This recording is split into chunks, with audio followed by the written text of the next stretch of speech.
Hi,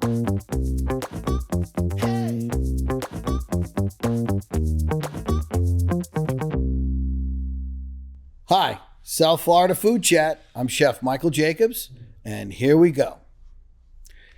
Chef, Yes, how you doing Chef. today? Good, doing good. We're here today with Chef Alex Martinez. Yes. Chef, tell me a little bit about yourself. Tell me about how you got into cooking. Tell me a little bit how it all started.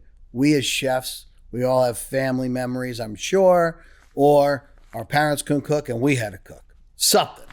Absolutely. So yeah, there was always cooking going on in my house. You know, a Puerto Rican background, so my grandma was always cooking every day. You know, she started out in the morning, sorting out the rice, taking all the little black pieces out, and she would actually pick every one by hand, and she would wash the rice. And she was just How many times?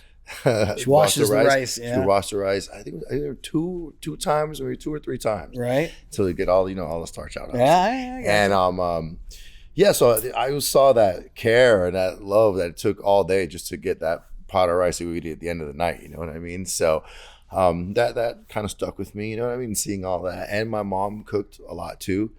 And I don't know. I guess that stuck when I was in junior high and high school. I took home economics, so I learned cooking in home ec as well. So you were born in New York. You came to Miami. Tell me a little bit about all this. Yeah. Born in New York City. Moved here at 6 years old. My parents didn't want me going to school in New York City at that time. It was pretty bad. So hey, we're not in Puerto Rico. We're here in Miami. Okay, got it. Right. We started life down here, and I've been here ever since. I'm consider myself a Miami person, I think. Right. After all these years. I love New York. I love visiting, but this is my place. So your grandmother's cooking rice, you're cooking, your mom's cooking, you're watching all this go on. Yeah, absolutely. And so when I graduated, I was like, let me get into something, you know. So I started working at a deli, actually in Williams Island. So I worked at a little deli there, and I started just by slicing meat, making egg salad, or the simple things, you know. And I really liked it, you know what I mean. So that was my first step into the culinary, and then I actually went into purchasing. So I actually learned all the products for all the restaurants before I actually knew what they were. It's like, what's a juniper berry? What is all these weird things? And then so you got your education through the purchasing. Yeah, that's a great idea for all the restaurants for Williams Island. And then I went back into the kitchen, working in another deli, Scotty's down in Coconut Grove. Scotty's. Yeah. And that was kind of a deli-ish too, but they did a little cooking there. I learned how to make ribs and things. Nice. And then after that, actually, I never had line cook experience, and I was out of a job because Scotty's didn't work out, and I went to the beach house, which was it used to be there in Surfside, and they're like, "You know how to cook?" I'm like, "Yeah, I know how to cook." I had no line cook experience, and that's usually the right way to looked get at the guy next to me, watched him the whole time. What am I doing here? Yeah, all right, awesome, I got it. Where's the gas? How do I turn it on? Where's the pan? Gotcha. Exactly. Right. And there, I actually got to work for Michael Schwartz for a year. He ended up coming through there. There you go. And that's when I really got to some nice tutelage tips. And cool stuff. Learned how to make pesto and hummus and cool stuff like that I'd never known before. Right. For me, it was like, oh yes, I'd run home and make it at home. Like, show everybody, look what I know how to make now. Yeah, right. We're gonna have some hummus with the rice that Nana made. I got it. Abuela, bring the rice over. I got you. Go ahead. Yeah. Oh, I love it. So that's Schwartz was kind of a little bit of a mentor, would you say? For that year, for sure. I mean, he taught me the basics. You know what I mean? Like, there's things I don't forget. I learned how to make pesto and how to make baba ganoush, just like stuff like that I've never forgotten how to make. Yeah, yep. I hear you. And I learned actually from him kind of how to be calm and have a nice demeanor too. He was really calm. He had patience. I had other chefs that would get in your face and yell at you and throw stuff at you, but wait a minute, calm, stop. Really cool. Chefs actually do that?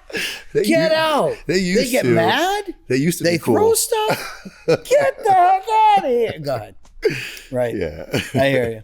No, I mean, as the industry evolves, we've gotten away from a lot of that, as you know. Yeah.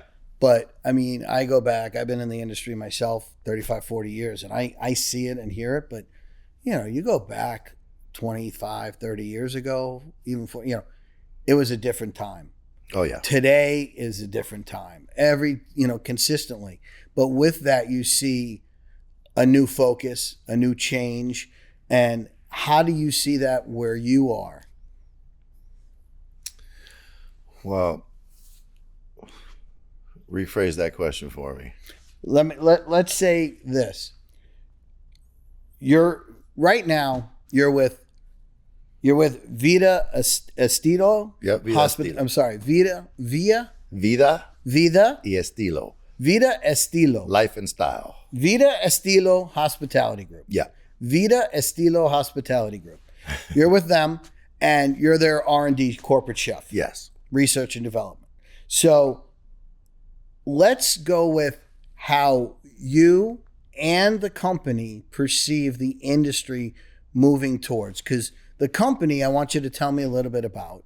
I want you to tell me about your new concept, Barsecco, and I want to understand how you, as an R&D chef, look to develop these items that are on your menu. Okay, yeah. So when I started in the company, it was 15 years ago. So I've been here for a while. Most chefs don't last that long in places. That's a while, huh? Yeah. So we had 6 restaurants when I started in the company, and now we have 27. Would we know any of them down here?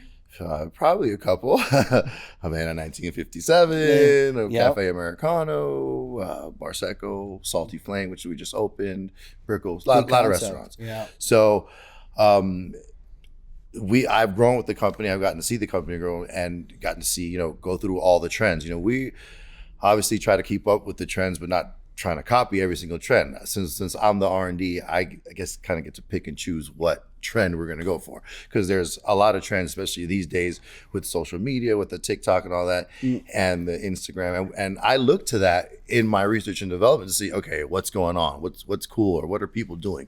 And then from there, I decide through my filter, like, nah, that's not cool to me, or yeah, that's cool, or I can make this into this. You know what I mean? Judging by the variety of restaurants you have a certain amount of demographics, or certain style of demographics, I should say. Would you say that when you're doing your R&D and you're putting the recipes and the menus together, are you consistently thinking about the demo? Absolutely. That's a real important part of it, because for us, our restaurants, a lot of them are in tourist areas, like we have a lot of restaurants in South Beach. Mm-hmm. Then you move over to a residential area like Brickell, where you have locals. Mm-hmm. We have a restaurant in Pembroke Pines that's locals only. Right. And we have restaurants in Las Vegas, which is another touristy destination. So you have to absolutely think about what's going to go in what location. Even in South Beach, we have Havana 1957, and our restaurants on Ocean Drive, some don't have the same offerings as the one that's on Lincoln Road, because there's a different demographic even within that little microcosm of the beach. Correct. So your analytics, you're looking at all of your research and development information for your demographics. So you're basing all of your work on that information. So how do you put a menu together for a concept? Specifically for Barsecco, how did you come about for something like that? Well, Barsecco was different because we're trying to take elements from everywhere. It's not just a straight concept like Havana would be Cuban, or Mexico's are Mexican, or paper fishes are Japanese, or Nikkei. So this one was it was fun because I was actually able to take things from all of our other concepts and be like, okay, let's do this.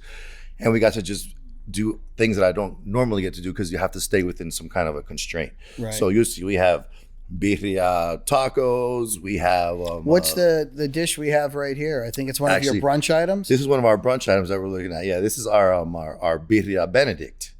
So we actually, we take the brisket, we do the whole, 6-hour braising and do the birria so it all falls apart. Do you season a certain way, or? Absolutely. We do, it's a super classic, simple seasoning, just black pepper, cumin, salt, and oregano. Sear it up nice, and then you put it in there, let it boil, get the guajillo peppers in there, the onions, the garlic, and you just let it go for a couple of hours, and it just comes falling apart. Beautiful. Love that. Save the broth. And then we take the English muffin. We put a little bit of cheese on the grill, so you get the nice little the cheesy grill there, and flip it over, and just some chipotle hollandaise. Make it all Mexican. I like it. And then that's on your brunch menu, and you also have a new brunch menu that you just released, or is it continuously being updated? Or tell me. We do seasonal updates on the menu. So right now it's still running through its cycle, and we're probably going to come to a change in a few months. But right now this one's been running for a little while. What do we have here? So this is our the croque madame. So again, everything is high quality ingredients as well. We have the Emmentaler cheese. We have the Newski's ham. We have the fresh brioche bread. We make our own bechamel sauce there. A Mornay sauce. Mornay, the cheese, right? Anybody who's listening that knows a bechamel with cheese is a Mornay. Yes. This I thought was a great concept, and it's funny because when we're younger and you think about like cooking school or by your mentors, they teach you stay away from certain colors, and then nowadays they break all the rules. But I'm going back. But it's great that you had something that I saw that was blue, and I was like, son of a gun, my kids are gonna go freaking nuts. Tell me. Yeah, so this is our Cookie Monster pancakes. So Cookie Monster pancakes. Yeah, Say that again. Cookie Monster pancakes. Like, you didn't bring any with you? Go ahead. So yeah, well, these are I don't like anything artificial. Obviously, we try to stay away from those type of things. We know how bad those things can be for us. Correct. And so when I discovered blue spirulina, this it's a algae that comes in powder form, and it turns all your food this beautiful blue color. I was like, wow, this is natural, and it gives amazing color, right, and doesn't really give any flavor either. So I was like, this is beautiful. So I was like, man, the Cookie Monster. And it's a really cool color blue, though. It nice really blue. is. So we make the batter, regular, pancake batter, put the spirulina powder in there, and then we make a cereal milk glaze. That's a 24 hours, cereal milk glaze. Those are actually some Cookie Crisp cereal pieces. I was gonna say, right? I love it. It's chocolate chips, and then it's gorgeous. This is actually one of my favorite ones. Please. So this, I actually won the South Beach Seafood Festival. Yeah, you have quite a few awards. I was reading. You got a South Beach Seafood. Couple years, was it? Once or twice? Well, I won it once. Once. Okay, there you go. So this was the dish that I won it with. Well, no, actually, I lost with this one. I won the year before, but this dish was awesome. That's why I was thinking. I'm like, I know we won, but go ahead, please tell me. So this dish I developed for like a year. Once I won the first year, I was like, okay, I'm gonna start developing this. Right. So we did the salmon two ways in this one. So we smoked the salmon. We cold smoked the salmon first, cure it, cold smoke the salmon, and then we dip it in everything bagel seasoning, and then we sear it. So it's kind of like everything bagel salmon tataki. And then we take the belly and we make a salmon mousse out of the salmon belly. Ooh. So it's kind of like two ways on there. It's on a bagel chip. We do some tempura capers, some pickled red onions, some charred cherry tomatoes, and some beet cured cucumbers. So it's kind of like a salmon platter on a bagel chip. On a chip. I love it. It's absolutely gorgeous. Thank you. I think it's aesthetically, it is a home run. I'm sure it tastes just as great. You got some French toast going? Yes, this is our pistachio cannoli French toast. So we do a pistachio cream, and we do a cannoli cream, and we use the Bronte pistachios from Italy. So it's like the top of the line. So pistachio cream. Want to give me a little insight? Like pistachio, ricotta, and mascarpone. Whip that all up together. Like I said, we used a really nice pistachio cream from Italy, and it's just a beautiful flavor. And steeped into it. Yeah. I love that. And then your cocktail menu looks pretty divine as well.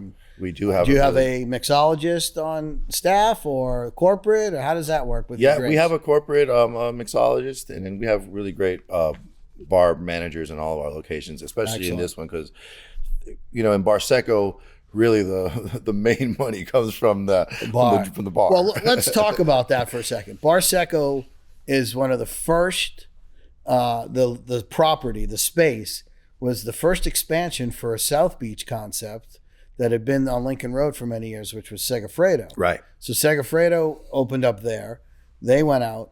You guys are there, and I think you guys did a great job with Barsecco. Yeah, like you said, Segafredo has been around for a while in Miami. Everybody knows. All you have to say is, where is it? Oh, it's the old Barsecco. Okay, done. I mean, the old Segafredo spot. Okay, yeah, I got it.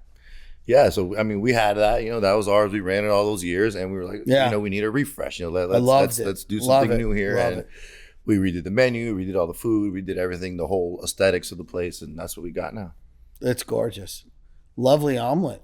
Yeah, this is so like I said, we could have a little bit of fun here. So this is a banh mi omelet. Mm-hmm. So we did some chives in there. We did a spicy mayo on the outside there, and then we have the pickled veggies on the inside with the shrimp inside of there. I like that. That's great. A little play. I love banh mi's, but that's a beautiful presentation as well. I think all of your, not only are they smart plates, they're aesthetically pleasing. I mean, they're brilliant, but the combinations that you're putting together are really, solid. Thank you, chef. Tell me about your topsider cut. So this is a breakfast lobster roll. So we have some scrambled eggs with some black truffle paste. So we get them nice and fluffy and we put some black truffle paste in there, and then we get the main lobster meat. A little bit more of that Mornay sauce, a little bit of some flying fish roe on top, and some chives, and looks gorgeous. There you go. I'm originally from the Northeast. I'm very partial to my lobster rolls. So I got to tell you, I'm going to come in for brunch so I can just try that alone. Man, that looks delicious.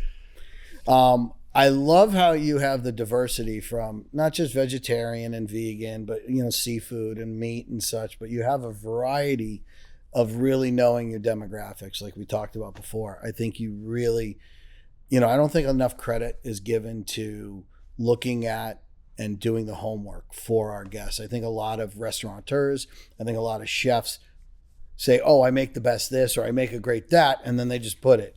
But they really don't understand sometimes who am I cooking this for? What is it going to be for? Why are they coming here?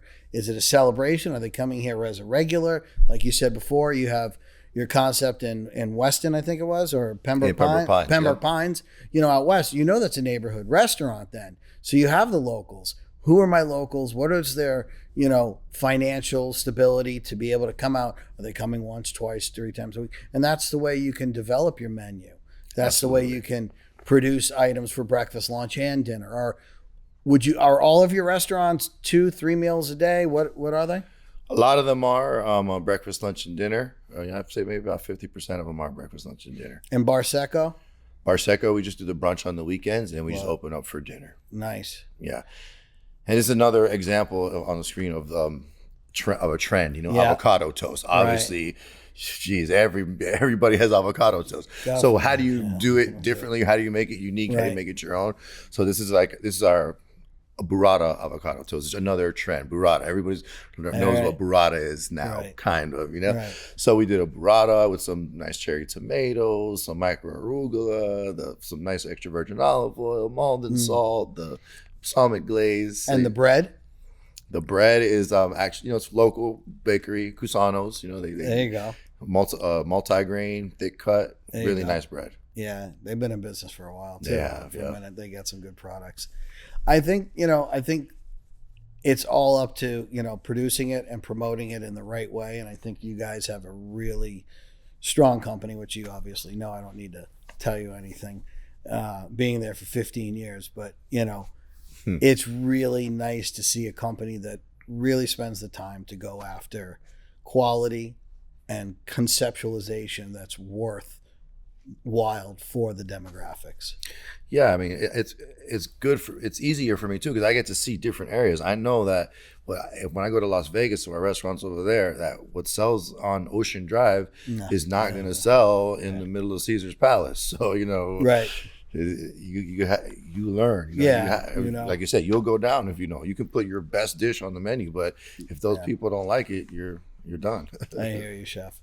All right. Well, first of all, I want to thank you for coming. It's really been a lot of fun having you, because I love speaking and talking about our industry. But, on a cerebral level, people can really understand it, that tune in and see. But your food is absolutely gorgeous. I mean, congratulations to you and the company. Thank you. I have a question I always ask at the end of my interviews. All right. And it's pretty, don't be nervous. Don't sweat. You ready?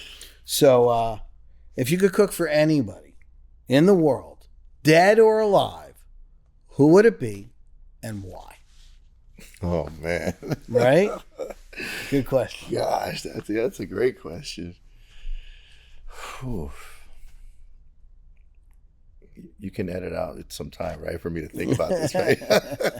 Tick tock, tick tock, tick tock, tick. What would I cook for? Well, okay. I would want to go back. I would want to bring and cook for my grandmother. There you go. Because when she was alive, I wasn't as good of a cook as I am now, so I couldn't show off for her back then. So you say, Abuela, I want to cook for you. Let me show off for you. Let me show you the best. What would be? You don't have to give me a full menu. What would be at least one or two dishes you would have to show her? I just found a great cacio e pepe hack. I made it last night, so I would definitely make that for her. Cacio e pepe. I would make the pasta from scratch. And I would do a real nice carbonara, just a real nice, beautiful with some guanciale and all fresh made right there at the moment. Absolutely. Excellent. That's awesome. I love it, Chef. Love hearing this. And thank you again for your time. Appreciate it, and much success on Barsecco. Thank you very much. Appreciate it, Chef. South Florida Food Chat. This is Chef Michael Jacobs. Thank you.